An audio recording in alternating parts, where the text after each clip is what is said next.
Halo, selamat malam. Dengan siapa ini? Selamat malam, saya Ayu. Saya meninggal 20 tahun yang lalu. Sekarang tolong bongkar makam saya karena saya ingin balas dendam.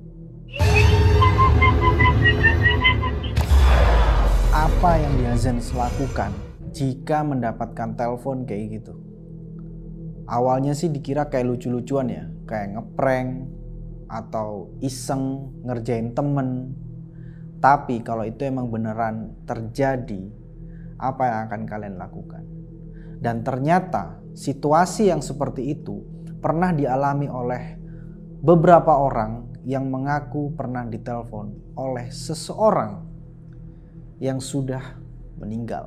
Nah, di episode kali ini, Dia Misteri akan membawakan sebuah cerita tentang penelpon hantu yang sempat viral beberapa waktu belakangan dan menimpa salah seorang presenter radio di Malaysia. Mungkin kalian udah pernah dengar ya, atau sudah seliweran nih di sosial media.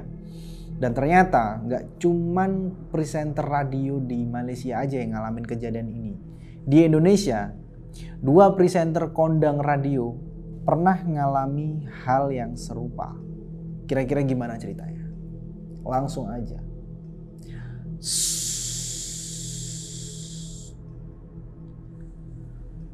Dengerin baik-baik.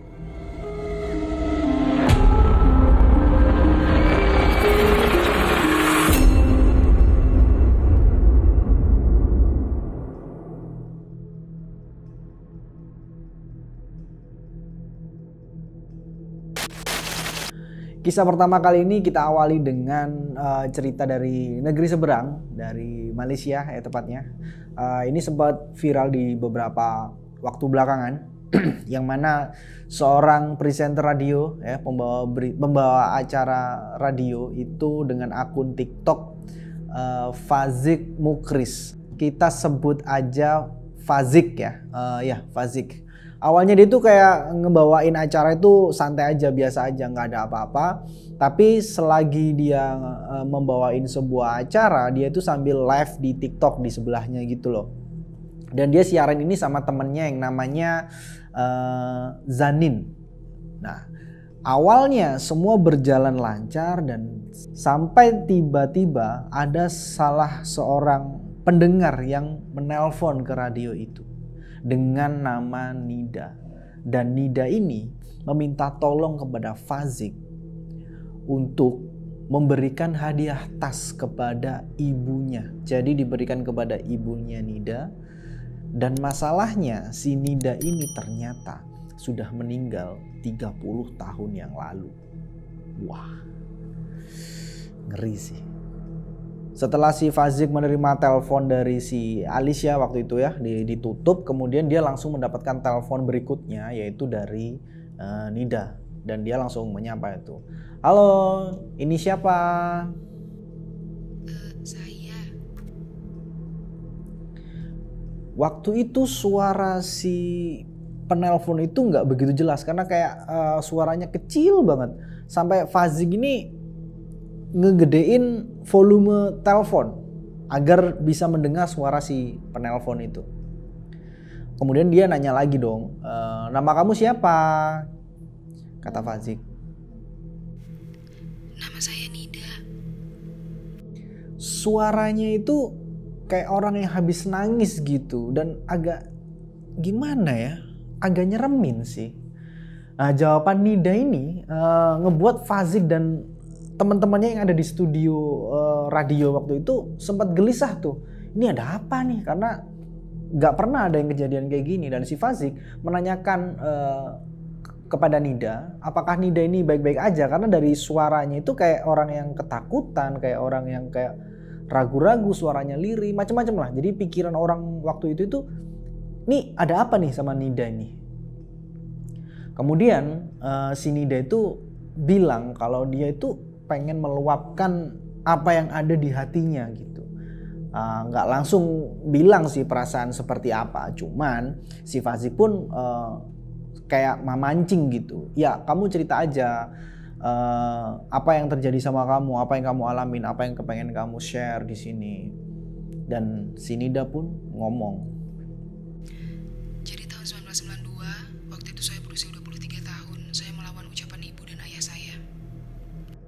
Mendengar itu, Fazik sama temannya yang lagi siaran nih, yang namanya si Zanin ini jadi kayak kok ada yang janggal gitu. Dia mengingat kejadian demi kejadian yang dibicarakan sama si Nida ini terjadi sekitar 30 tahun yang lalu.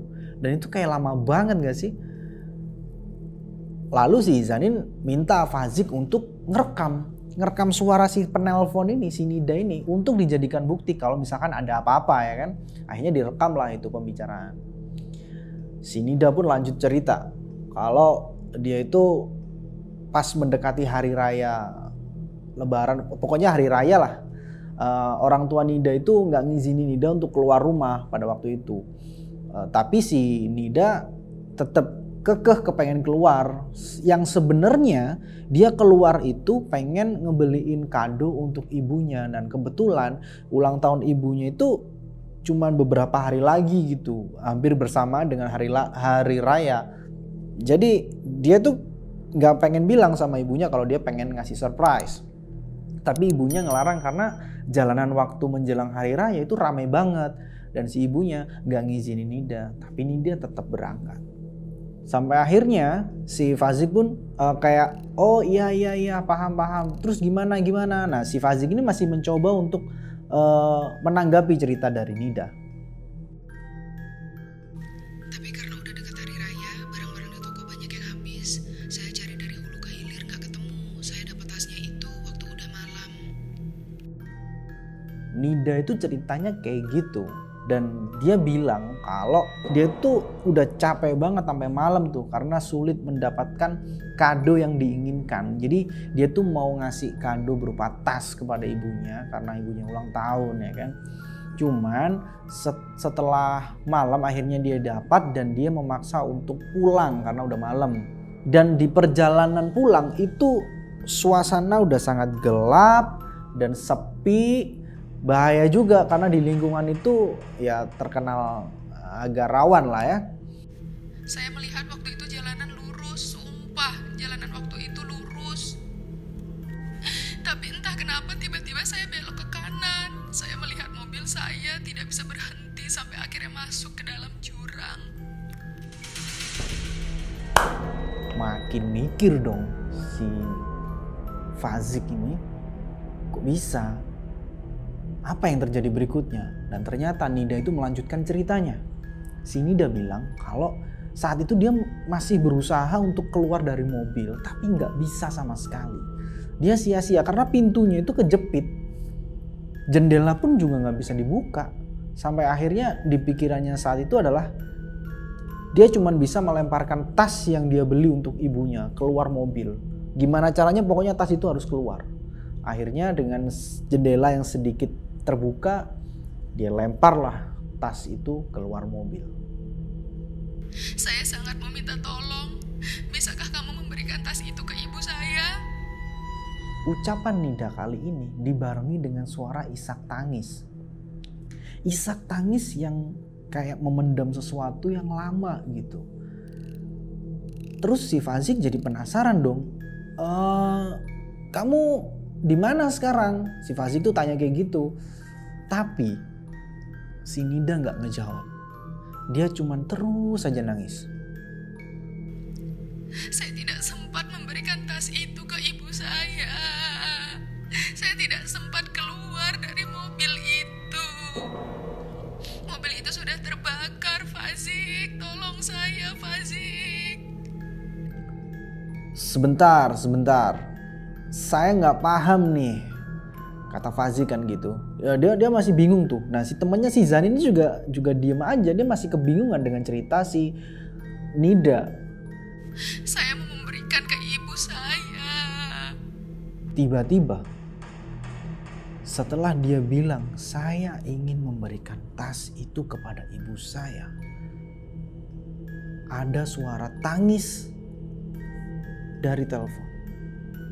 Suara Nida yang awalnya tangis sesenggukan kayak lirih tiba-tiba menjadi menyeramkan. Dan tangisan itu kurang lebih kayak gini.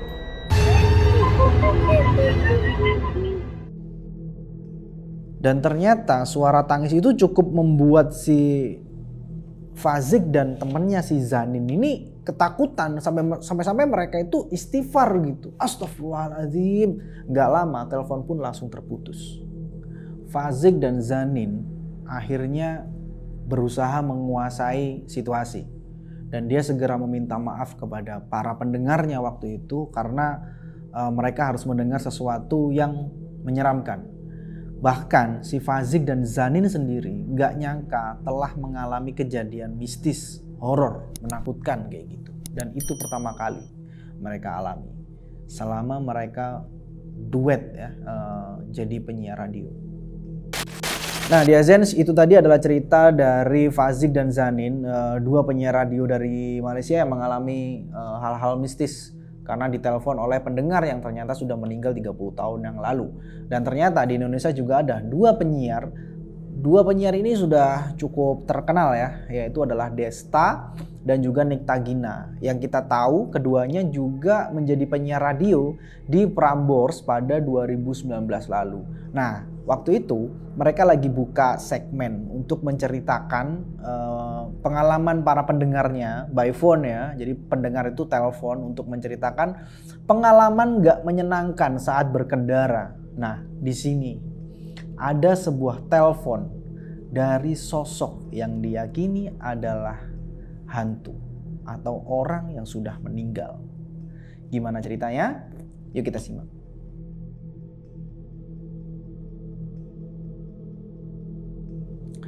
Oke, jadi Desta sama si Nikta Gina ini siaran pagi-pagi banget tuh. Jadi mereka itu sama sekali nggak nyangka kalau bakal ngalamin kejadian serem nih. Jadi seperti yang saya bilang, itu adalah segmen untuk para pendengar untuk menceritakan pengalaman tidak menyenangkan saat berkendara. Dan akhirnya ada telepon masuk, ya Desta seperti biasa ya menanggapinya itu dengan bercanda gitu. Selamat pagi, namanya siapa? Selina. Gomez gak nih? Ya, itu adalah lawakan-lawakan khasnya Desta tuh. Nah, kemudian si Selina ini bercerita bahwa tepat sebulan yang lalu dia itu dan teman-temannya kayak pergi berlibur gitu. Tapi mereka itu mengalami sebuah kecelakaan saat nyetir mobil gitu ya. Dan mereka itu nggak nyangka sama sekali akan mengalami kejadian itu karena vibe liburan gimana sih? Jadi kayak seneng-seneng kayak gitu-gitu. Sampai akhirnya mereka jadi nggak fokus, banyak bercanda dalam perjalanan, dan dari arah yang berlawanan ada mobil yang melaju dengan cepat. Kita terpaksa banding setir dan akhirnya kita kecelakaan. Mendengar itu si Desta itu langsung kayak ya ampun, ya terus. Nah di sini Desta udah mulai serius nih karena udah nyangkut ke kecelakaan, ke keselamatan ya kan. Aku minta maaf banget buat teman-teman aku karena di satu mobil itu kita nggak ada yang selamat sama sekali. Nikta Gina dan juga Desta kebingungan banget waktu itu, nggak ada yang selamat sama sekali. Loh kok bisa? Lah bukannya dia sekarang lagi telepon, ya kan? Satu studio waktu itu udah kayak ketakutan nih. Waduh, jangan-jangan ini aneh-aneh lagi nih. Bingung mau bilang apa ya kan? Karena menurut ceritanya si Selina nggak ada satupun orang yang selamat dalam kecelakaan itu. Dan Desta itu kayak yang mencoba mencairkan suasana gitu ya, menguasai situasi dan lain-lain. Desta langsung bertanya, kamu gimana waktu itu? Aku masih inget banget rasa sakit waktu kecelakaan itu. Satu mobil, nggak ada yang selamat sama sekali. Desta itu coba meyakinkan dirinya sendiri gitu bahwa yang ini yang telepon beneran gak sih gitu. Tapi ternyata Selina menjawab bahwa nggak ada satupun yang selamat di kecelakaan itu. Lah gimana? Nah nggak lama dari situ tiba-tiba telepon tertutup, dan sebelum telepon itu tertutup atau terputus terdengar suara ketawa yang sangat menyeramkan. Oke, gimana nih ceritanya? Dua cerita tentang teror telepon dari sosok yang ya diyakini udah udah meninggal gitu. Kalau kalian pernah nggak ngalamin hal-hal kayak gitu? Ya semoga enggak lah ya, karena itu bakalan serem banget ya kan. Oke, mungkin di episode kali ini kita cukup dulu sampai segini. Aku tunggu beberapa cerita dari kalian. Kalau kalian punya pengalaman horor, pengalaman mistis yang real ya, silakan kalian kirimkan cerita kalian ke email kami di redaksi@diadona.id. Dan jangan lupa pakai subjek Dia Misteri gitu ya. Oke, kita tunggu. Buat kalian yang menjalankan ibadah puasa, semoga puasanya lancar, tidak bolong-bolong, dan semoga amal ibadahnya diterima. Lah kok kayak meninggal ya. Oke, pokoknya semoga ibadahnya lancar-lancar dan terima sama Allah SWT. Oke, sekian dari saya. Jangan lupa komen, like, share, dan juga subscribe di sini. Oke. Tunggu video-video Diadona yang lain juga karena pasti akan seru, dan see ya.